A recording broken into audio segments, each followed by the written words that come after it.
Hi, this is Praveen and I welcome you back. In this video, we are going to talk about GT task 1, that is letter. So, broadly speaking, students, the GT task can be written for different purposes. It can be written for expressing happiness, for sadness, or for expressing anger, for apologizing, or for regretting, or for appreciating, for expressing thanks, condolence, or for displeasure. And one more thing is that it can be formal as well as informal, though there can be a third type which can be called semi-formal. And the formal letter is also known as official letter, whereas informal letter is also otherwise known as friendly, personal, or unofficial letter. Okay, so let us start with first part. The first part is starting salutation. So starting salutation, often it is already written on your paper, on your question paper. So for formal letters, you can start with dear sir, or if you're writing name, it's better to write Mr., Miss, or Mrs. So like dear Mr. Smith, and comma is also required. Whereas for informal letter, dear Smith, as we are actually writing letter to our friend or to our close relative, so you can use name dear Smith, or my dear Smith can also be used, or my dear Robert. These can also be used. Okay, then part 2, which is first paragraph, or is also known as opening paragraph. So broadly what we do in this paragraph is who is writing this letter and why. We express this particular thing in 3 to 4 lines. Okay, whether formal or informal. Okay, let's suppose you are a resident of Delhi and you want to express your displeasure to the municipal corporation, and you are now writing a letter. So your opening of letter can be this way: I am a resident of Delhi, and through this letter I want to put miserable condition of roads in your notice or in your consideration. Right, so that can be a simple example. So what I want to say is, like I have said, I want to put miserable condition of roads in your notice, means I want you to express feelings, because as I have told, your letters can be written to express happiness, sadness, anger, apology, regression, or appreciation, or condolence, or displeasure. Right, similarly, if let's say you are writing personal letter to a friend and you're inviting your friend to a party, or you are giving good news to your friend, so means your letter can start this way: hi, how are you? Means always you are to start your personal letters that way. Hi, how are you? I'm in radiant state of health and I hope same for you, or I hope you are also sailing the same boat, you can say that way. Okay, now as when you are giving good news, so you can have your opening this way further: my happiness knows no limit to tell you. Okay, my happiness, I don't have word to express my happiness, you can say that way too. So I don't have words to express my happiness that I have been selected for the job. Okay, or you can specify what particular job you have been selected for. Right, okay, I have one more example. Let's say if you are feeling sorry to your friend because you lent something from your friend and you have unfortunately lost that or damaged that, so you can say that way: hi, how are you? I am in radiant state of my health and I hope you are sailing the same boat. Further, I am really sorry to inform you that I have lost coat which I lent from you. Right, okay, so let's take one more situation.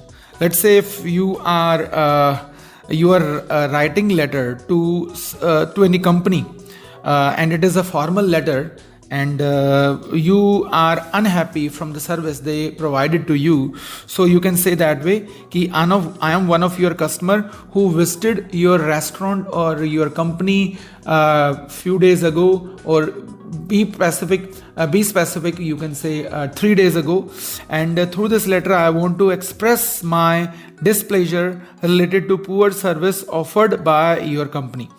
Okay, so that way your opening paragraph can be, and again I will try to say it should better tell who is writing and why, because it is very important in formal letters especially that people who are key person to whom you write, they don't have time. So it's better means when you have written after writing means you must check that whether through first paragraph the reader may come to know that who is writing and why he is writing. Okay, let's move further. That is the third part of your letter. That is, I would say, now it is also called detailed. So you would write here what, how, why things. So what happened, how it happened, why it happened, or why it's so important, that way. So you need to put things in 8 to 10 lines over here. So don't be too lengthy, right? Because overall otherwise your letter can go too long and your examiner may negatively mark you. Okay, so further, that is next part. What is to be done? Every letter broadly is written, whether personal, semi-personal or formal, is actually written to have something done, right? So means now that is the part what is to be done will be covered. Let's say if you are writing a letter to the municipal corporation, in the very first case of formal letter where you are expressing situation of roads, so you can put something like this. So further, I look forward to urgent action, prompt action, fine. Or you can say it's the responsibility of management or is the responsibility of authorities to reduce the miseries or to reduce the obstacles which are faced by the denizens of the city by maintaining roads in even order. Okay, so what is to be done? Or if you are inviting your friend, you can say, so you can give timings and you can give place and you can say, so I hope to see you on time on this place or before time on this place, so as you can help me to have all things done.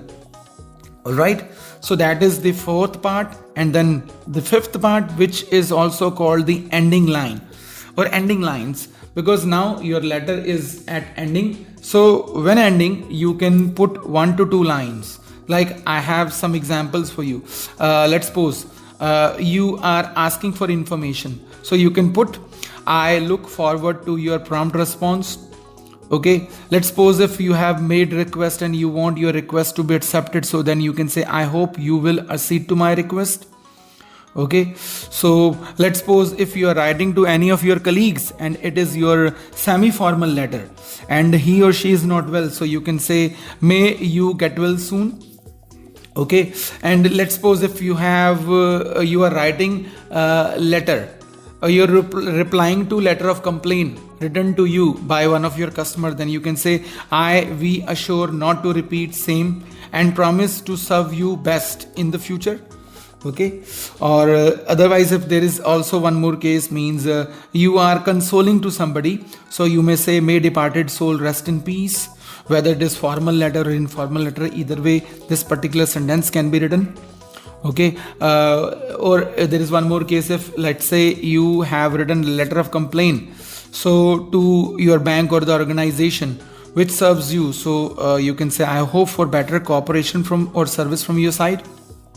Right, there are some situations in formal in personal letter too. Okay, so you are waiting for your friend's response, so you can say, I am eagerly waiting for your reply, for your answer, for your response. Okay, you are eager to meet your friend, so you can say, I am eager to see you, I am eager to seeing you, I am looking forward to your response. Okay, hope to see you soon, stay in touch, get well soon, may departed soul rest in peace, may you progress with leaps and bounds. So that's how your letter will end. And lastly is the ending salutation. When writing formal letters, you can have either of these salutations, like yours faithfully, comma, yours truly, comma, regards, comma. Regards are these days used quite frequently. Similarly, for your personal letters, you can write best wishes, comma, with love, comma, ever yours, comma, and lastly, you need to write names. Okay, and so stay in touch, keep liking and sharing my videos. Bye bye. God bless you all. Okay, see you again.